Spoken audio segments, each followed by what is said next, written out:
Случай в Пашге стал и темой ток-шоу в федеральном эфире. Ведущие программы «Мужское и женское» Александр Гордон и Юлия Барановская пытались выяснить, что же происходит в этом интернате. И, наконец, расставить все точки над «и», почему детей заставили работать с опасным растением. Евгений Ершов обо всем по порядку. Первой на вопросы ведущих отвечала преподаватель школы Наталья Прощенко, которая лично с детьми по распоряжению руководства ходила рубить борщевик. Нам выдаются лопаты. И без какой-либо защиты, даже перчаток рабочих не выдают. И мы, как педагоги, проводим технику безопасности, которую записываем в журнал, что вот и показываем, как им надо рубить. Вот только директор утверждает, опасных работ в их школе-интернате не было и нет. Практики как таковой у меня нет. Нет, то есть дети к борщевику не подходят с лопатами? Нет, у меня работает дворник, у него есть инструменты все. И Алексей Викторович, вот смотрите, мы сейчас что будем делать с вами? Крутиться как уж на сковородке или признаем факт нарушения грубейшего и будем за него отвечать? Выбор ваш.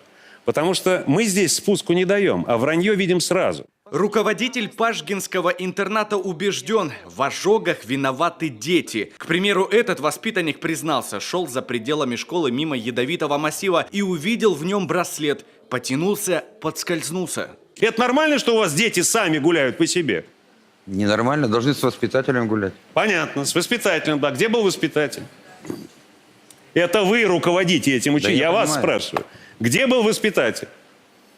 Он врет, он научен так врать. Потому что то, что он вышел за стены интерната, гораздо меньшая беда, чем то, что его сознательно послали туда, и он получил эти ожоги.